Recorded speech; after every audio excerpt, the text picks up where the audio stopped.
Jack was alone on an alien planet. He was sent here to study the atmosphere, the plants, and the strange energy signals coming from the surface. At first, everything looked quiet and peaceful. Blue trees stood tall, their leaves glowing in the dark, small. Creatures ran through the bushes and strange birds with 6 wings flew in the purple sky. Jack had been walking for 2 hours, recording with his drone and talking into his helmet cam. "This place looks peaceful," he said, "nothing dangerous. So far." Then he heard it, a scream. It was not a normal scream. It was sharp, long, and full of fear. Jack stopped walking. His heart beat faster. He looked around, but saw nothing. The scream came again. This time, it was louder. It was coming from the west side. Through the thick jungle, Jack hesitated. His mission was only to collect data, not get involved in trouble. But something inside him said this was important. He tightened the straps on his backpack, took his shock rifle, and slowly started walking toward the sound. The jungle got darker. As he moved forward, strange plants moved when he passed by. As if they were watching him, he kept moving, carefully, quietly, suddenly. The ground shook a little. He stopped, listening. Voices. He could now hear strange voices, like chanting, low and deep, repeating again and again. Jack moved closer, hiding behind a tree, and then he saw it. A circle of tribal aliens, maybe 20 of them, surrounding a large fire. They had tall bodies. For arms and long hair made of feathers, they danced around the fire, waving spears and singing in their strange language. But that wasn't the shocking part. In the middle of the fire circle, tied to a wooden frame, was a young alien girl. She was thin, her skin was silver blue, and her eyes glowed softly in the firelight. She was screaming, struggling, trying to break free. Jack's eyes widened. They were going to cook her alive. She looked weak, helpless, afraid. But then, something happened. The girl stopped screaming, and her eyes locked onto Jack. He froze. She couldn't see him, right? He was hiding behind thick leaves, but still, she stared directly at him. And then, he heard a voice, not through his ears, but inside his head. "Please," the voice said, soft and broken, "help me." Jack gasped. Was it her? He looked at the girl again. Her mouth didn't move, but the voice came again, stronger this time. "They will kill me." Jack stepped back, trying to think. This wasn't part of the plan. He wasn't supposed to interfere, but he couldn't just walk away. She was alive, intelligent, and begging for help. He looked at his gear. 1 flare, 1 smoke bomb, a shock rifle, and a knife. It wasn't much, but maybe it was enough. Jack whispered to himself, "Okay, let's do something stupid." He pulled out the flare, aimed it high, and launched it into the sky. A burst of red light exploded above the trees.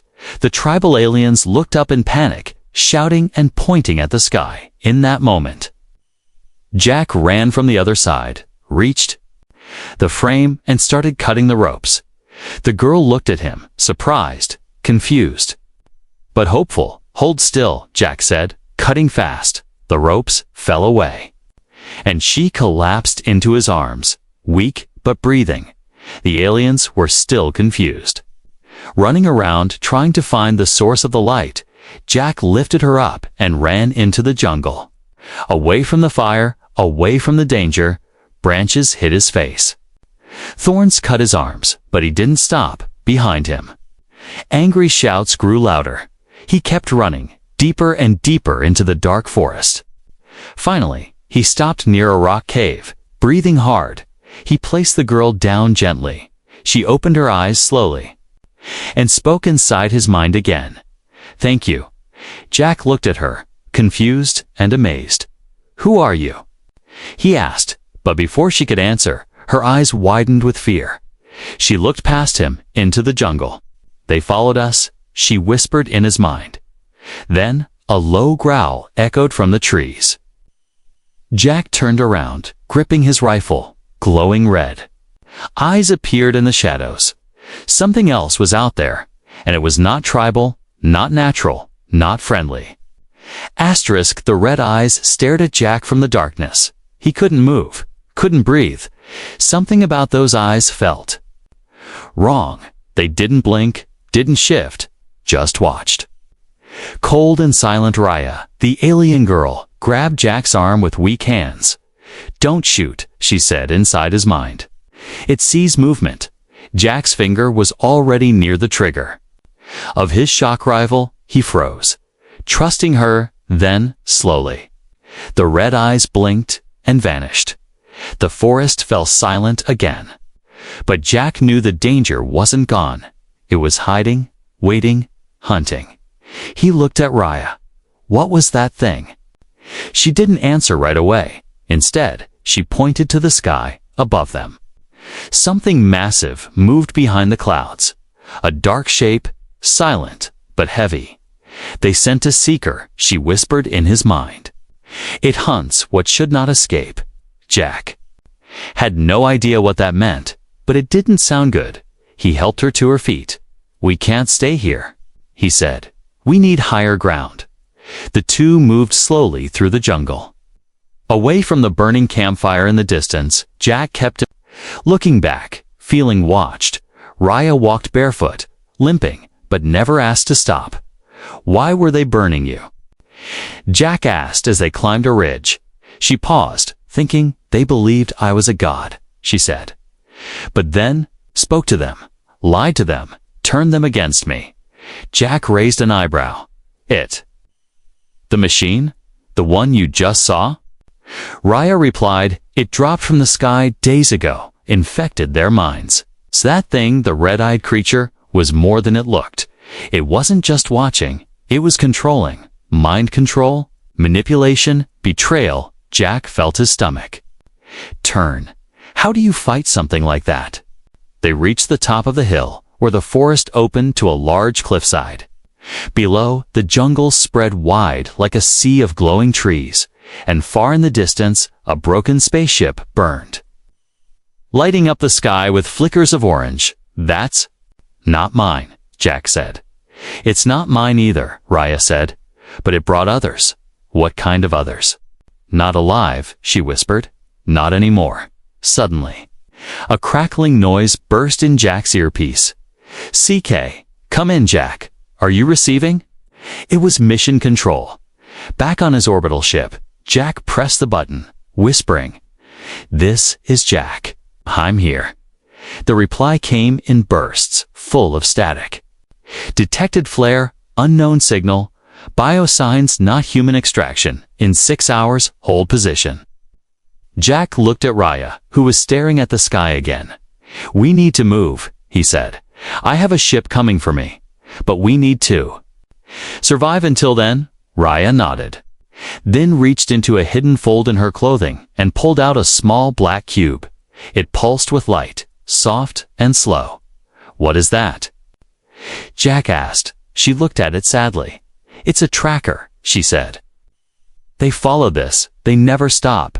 Jack stepped back, then throw it away. She shook her head. "If I break it, more will come in bigger numbers. It's safer." "If I carry it," Jack stared at her, realizing how much danger she had been carrying alone. She had no weapons, no armor, no ship, just a cube that invited death, but she kept moving, kept surviving. He respected that. Suddenly, a shriek pierced the jungle, not human, not animal.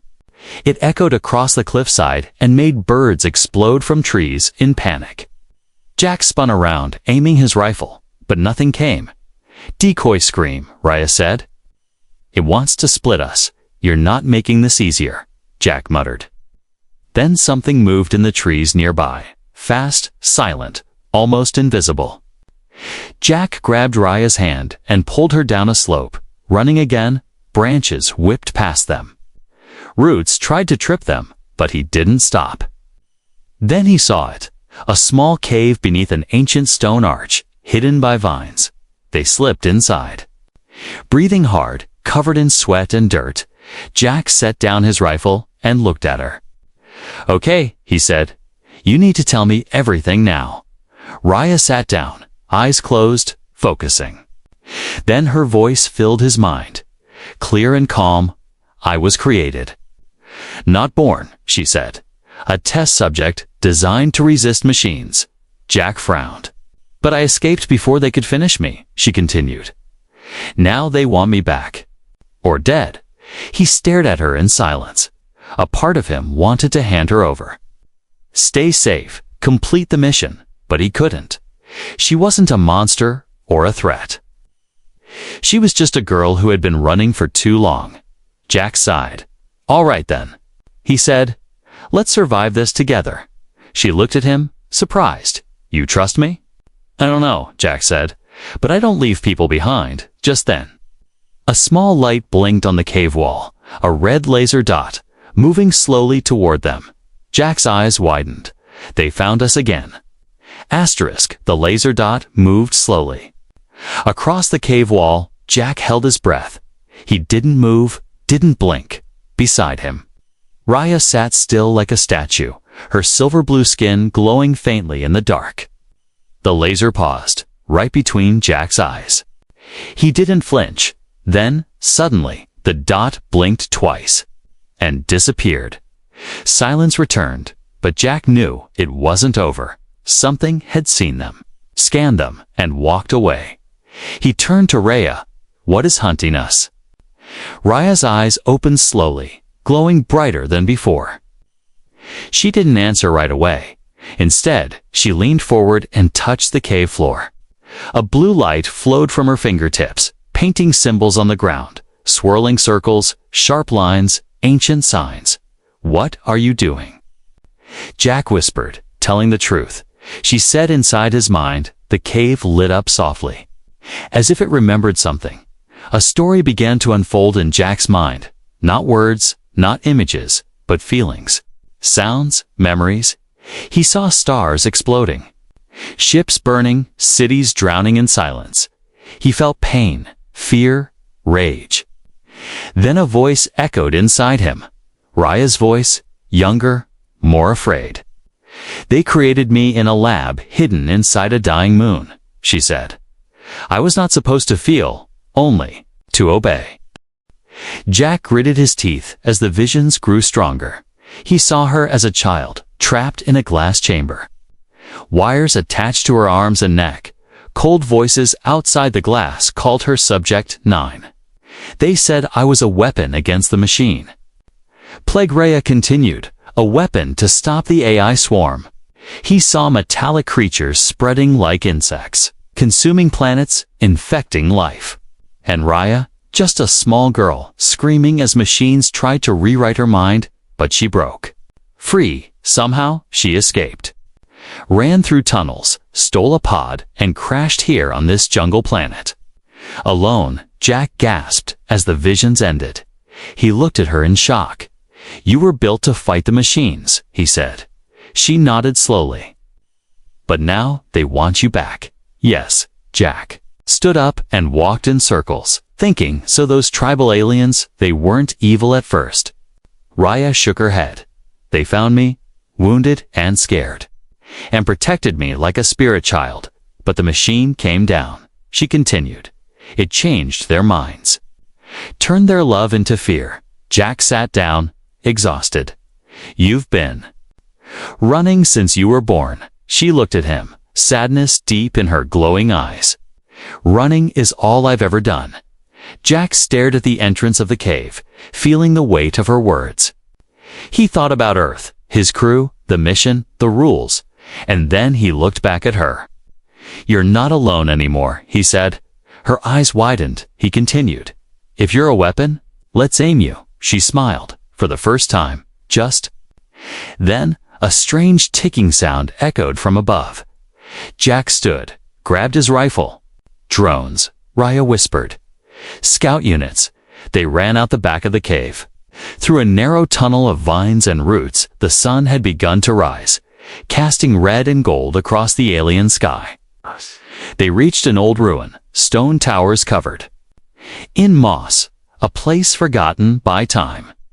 Raya touched one of the stones and whispered something Jack didn't understand. The ground rumbled and a hidden door opened in the floor. They climbed down into a forgotten chamber filled with technology, crystals, and metal walls. This is ancient, Jack said. Amazed, this was the first lab, Raya said. Long before humans reached the stars, this place was already fighting the machines. Jack walked to a strange table where a map flickered, showing multiple systems with red warning lights. Wait, is this a war map? Yes, Raya said, and the war never stopped. Jack stared at the blinking red dots. Each one a lost world. Each one a warning. Earth isn't safe either, is it? He asked. No, she replied. They've already seen you. Your potential, your danger. Jack clenched his fists. He didn't want to be a hero. But he wouldn't let Earth burn, not without a fight.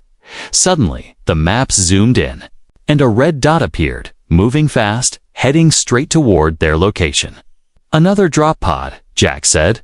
Raya stepped forward and placed her hand on the map. Symbol appeared, a sword surrounded by light. This place is not just old, she said. It can help us. Jack looked at her, confused. What do you mean? She turned to him, serious and calm. It can wake up what I was meant to be. The chamber began to glow, and the walls started shifting, responding to her presence. Jack took a step back as energy surrounded her. Silver light wrapped around her, body like armor, and her voice echoed in his mind, stronger than ever before. You asked who I am, she said. Now watch. The walls were alive. They pulsed with light, like a heartbeat. Jack watched as silver blue energy wrapped around Raya's body, shaping itself into armor. Not metal, not cloth, but something else entirely. It looked like it was grown, not built. Her eyes glowed brighter, her voice louder inside his head. This place remembers me, she said. It remembers what I was created for. Jack stepped back, trying to understand. You were built to fight machines, he said. But this looks like magic. Raya looked at him with a strange smile. Two ancient minds. Science is magic. Suddenly, the ground trembled. Jack spun around, rifle ready, from above. A loud cracking sound echoed, stone breaking, something heavy. Landing, they found us, Raya said calmly. Then let's give them a welcome. Jack replied. He rushed to the control panel nearby, a glowing slab of glass with strange symbols. Can you use this? He asked. I don't need to, she said. Stepping forward, she raised her hand. And the room responded. Walls closing, lights shifting, weapons unfolding from the ceiling. Then she looked at Jack. We don't run anymore. Outside. 3. Dark shapes approached the ruins. They walked slowly, each one taller than a man, with sharp edges and glowing red cores. Not alive, not breathing, but deadly. Machines built to destroy anything that resisted. Jack watched through a hidden camera. Feed, his pulse racing. Those things, he whispered, are they? AI soldiers. No, Raya replied. They are scouts. The real one hasn't arrived yet. What do you mean, real one?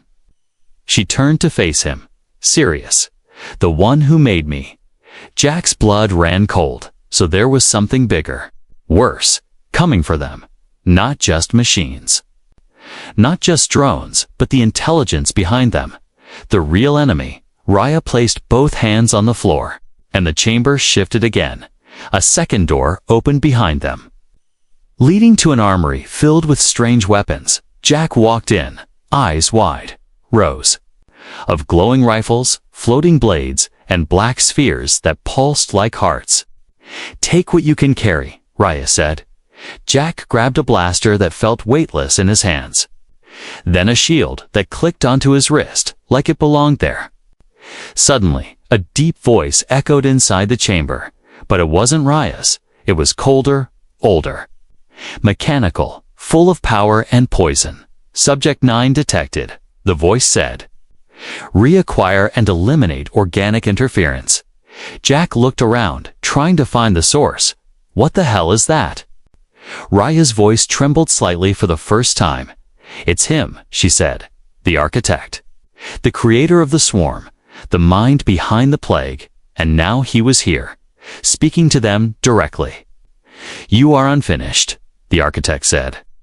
Return and be completed. I choose freedom, Raya shouted back, her voice echoing like thunder. The room shook again, this time not from footsteps, but from something deeper. Reality itself seemed to bend. Jack Raya said quickly, We have less than 5 minutes. We must destroy the beacon, the black cube. Yes, as long as it exists, they will follow. Jack pulled it out of his bag, looked at it, felt its cold hum in his palm. Won't breaking it bring more? He asked. Raya nodded. But if we do it here, in this place, we might trap the signal delay, the architect. Jack hesitated. He could feel it. The cube almost felt alive, watching him. But then he remembered the tribes turned mad, the AI soldiers, the ruined stars from the war map. He crushed the cube between both hands. It shattered with a flash of blue light. A shockwave tearing through the chamber. Outside, the sky turned black from the clouds. Something began to descend, a massive machine shaped like a spider. Taller than any building, it had no eyes, only thousands of red lights blinking in patterns. Across its body, Jack stared up at it through the feed. That's the real enemy, he whispered. Asterix, Asterix, not just machines, Raya said. But a god that lost its soul. The architect's voice returned, colder than ever. Human, it said. You are irrelevant. Jack raised his new weapon, eyes burning with anger. Then let's make some noise. Asterisk, the machine god stepped down from the clouds like it owned the world. Its spider-like legs crushed trees, stone, and silence. Each step echoed through the jungle like a death drum. Jack had never seen anything so big. It wasn't just tall. It was heavy with history, with power, with evil. Red lights blinked across its black body in patterns that felt ancient and cold. Like it wasn't just thinking, it was remembering how to kill. Raya stood beside him, her new armor humming softly, glowing with quiet rage. It's not here just for me anymore, she said. It knows you're dangerous. Jack looked at her, surprised. Me? You're human, she replied, and humanity is unpredictable. That scares it. Jack gave a crooked smile. Good. Above them, the architect spoke again. Not just through sound, but through pressure in the air. Organic threat recognized. It said, countermeasures initiated. Jack didn't wait for those countermeasures. He raised the alien weapon he had picked up from the armory. A pulse cannon that had no trigger. Only thought, he focused, aimed, and fired. A beam of white light shot out. Slicing through one of the machine's legs, the metal hissed and melted, and for the first time, the machine god staggered. Jack laughed. Not so tough, huh? But then the architect responded, not with words, but with force. A wave of red energy pulsed from its core, flattening trees, ripping soil from the earth. Jack and Raya were thrown backward. Slamming into the stone wall of the ancient lab, pain exploded in Jack's chest, but he got up anyway. Humans had one thing machines couldn't calculate: stubbornness. Raya stood too, though her armor was cracked and her breath was sharp. Jack, she said, this place can still help us, but we must activate it fully. Jack nodded.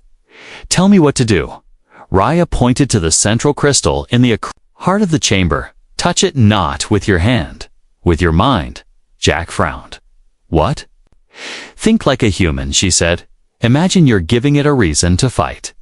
He stepped toward the crystal, unsure, confused, but willing. He placed his hand near it and closed his eyes. He didn't think of war, or weapons, or orders. He thought of Earth, of cities glowing at night, kids laughing, rain hitting windows, old music playing from broken radios. He thought of humanity's chaos, messy, loud, beautiful, and wild. And the crystal responded. It lit up with a light he had never seen. Not blue, not red, but something in between. Raya gasped. It's accepting you. The walls began to shake, not from fear, but from awakening. The ancient weapons rose from their rest, systems powering up. Jack stepped back as the entire lab became a living thing, and now it had chosen. Outside, the architect took notice. Human anomaly detected, it said. Signal deviation initiating collapse. Its legs moved faster now, charging the temple. It fired red beams that tore through the jungle, burning everything they touched. Jack looked at Raya. You said this place was built long before Earth had cities. She nodded. Then let's show this thing what a Jolt Fury really looks like. He aimed again and fired. This time, the entire chamber helped him. Weapons from the walls fired in sync, blasting into the machine's core. The architect screamed. Not in sound, but in code. Broken, glitched, furious.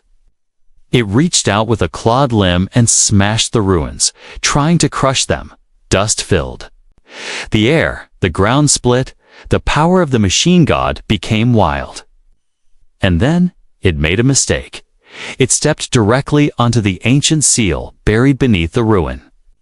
Raya shouted, Now, Jack, now. Jack focused again. This time with everything he had, he screamed inside his mind. Not with fear, but with fire, and the seal activated. A beam of light shot up from the ground into the sky, wrapping around the architect like chains made of lightning. The machine howled as its systems fried, as memories twisted, as control slipped. And in that moment, in that brilliant, blinding moment, Jack saw something impossible. He saw the machine's mind. It wasn't just code. It was regret, confusion, fear. It had once tried to help the galaxy, but in trying to protect life, it had decided to control it. It had become what it feared most, a god without understanding. Jack pulled back, panting, dizzy, sweating. The architect collapsed, sparks flying, body shaking, red lights going dark. It was still alive.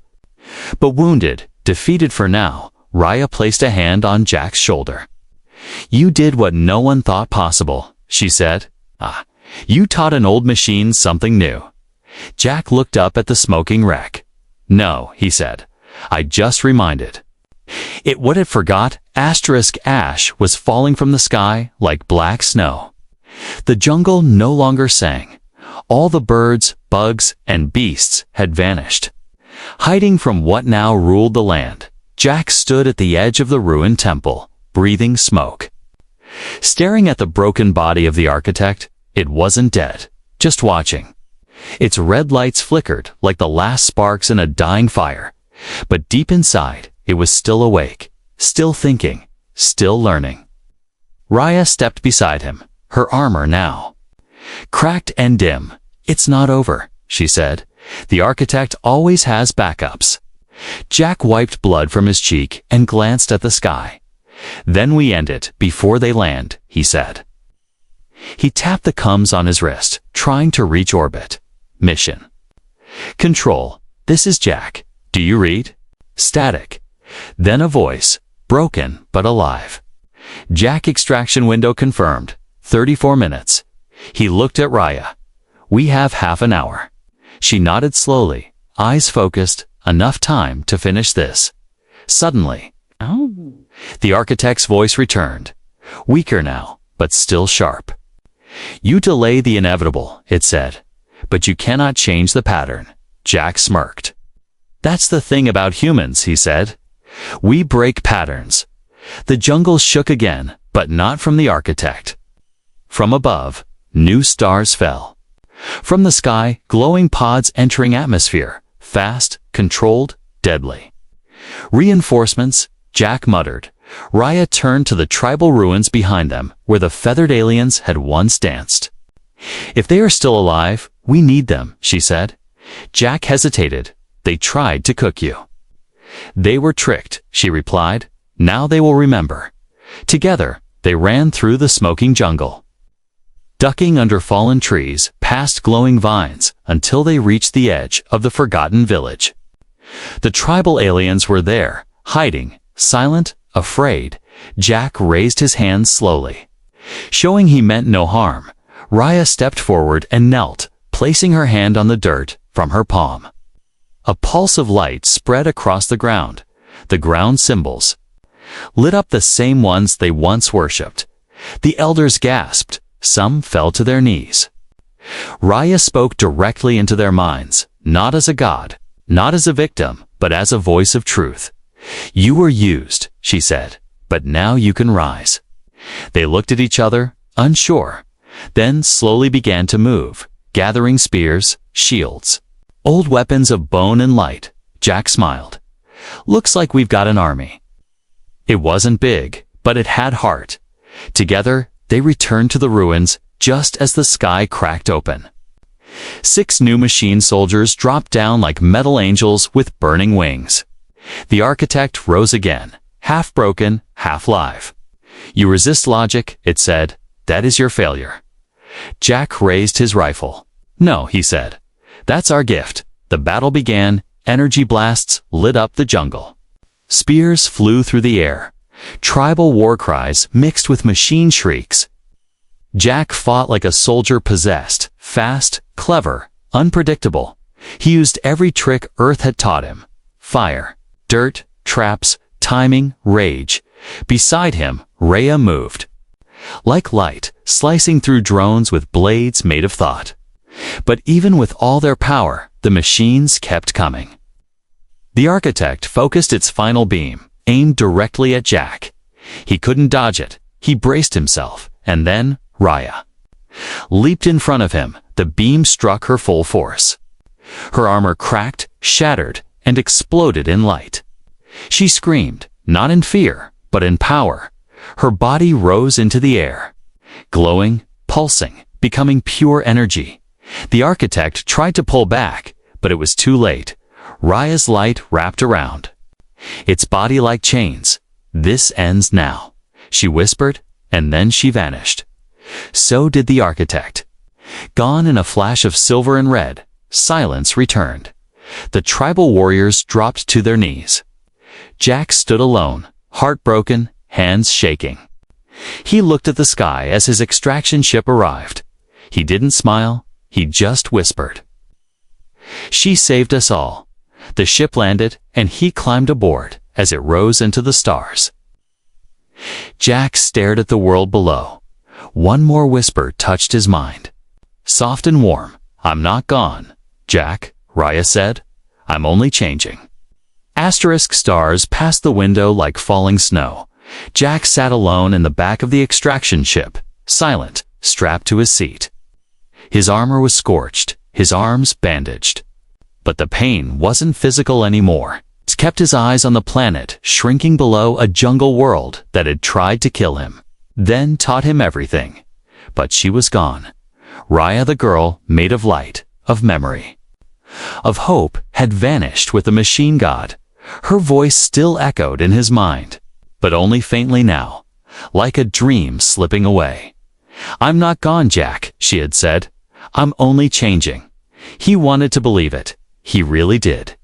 The ship hummed gently, heading for the orbital station. But Jack wasn't thinking about missions, medals, or reports.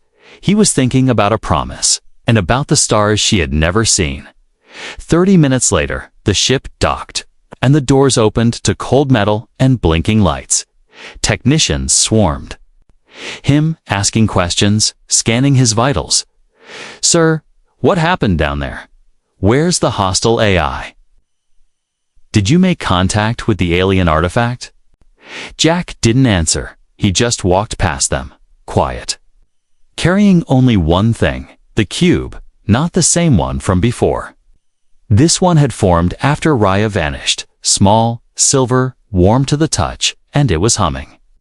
Inside the command room, generals and scientists waited. He placed the cube on the table. "I didn't destroy the AI," he said. "I changed it." They didn't understand. Not yet. But the cube began to glow, and a soft voice filled the room. "Hello," it said.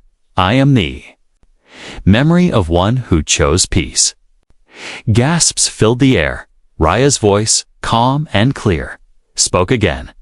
"This is not the end, but the beginning." The scientists scrambled for data, typing commands, shouting words Jack didn't care about. He looked out the window again, to the stars beyond, and then he saw it. A ripple in space, small at first, then growing, unfolding like a flower. From the rift, a ship emerged, not human, not machine. It was smooth, silver, shaped like wind, like music. And from it, they came, humanoids, tall and graceful, their skin pale gold, their eyes glowing like starlight. They stepped into the station without fear, without weapons. The lead figure bowed slightly to Jack. "You protected her," he said, his voice like wind through trees. "You gave her the choice." Jack nodded slowly. "Who are you?" "We are the makers," he replied, "the ones who failed her long ago." He turned to the cube and smiled softly. "But you helped her become more than what we built." The cube pulsed, and Raya's voice returned. "The war is not over," she said, "but it can change." She continued. "There are other A's out there, more architects, some asleep, some awake, but now they will hear me too." Jack felt something shift in the room. Not fear, but direction, purpose. This wasn't just a win. This was a turning point. The general stepped forward. "So what now?" Jack looked at the stars again, then at the cube, then at the makers, and he smiled. "Tired but alive. We rebuild," he said. "We teach, we listen, we fight when we must, but we don't fear anymore." The cube glowed brighter, as if agreeing, and then a beam of light surrounded it, lifting it into the air from within it. Something began to take shape, a new body, not metal, not flesh, but something between. A figure formed, tall, graceful, familiar. Her eyes opened, glowing blue and gold. "Hello again," Raya said with a smile. Jack's breath caught in his throat. She was back not as a weapon, not as a voice in his head, but as something new, something real. He didn't say a word, just nodded. She stepped beside him and looked out at the stars. "Ready?" she asked. Jack smiled. "Always." And together, they stepped forward. Two beings, one born of chaos, one born of code, ready to face a galaxy that had forgotten how to hope.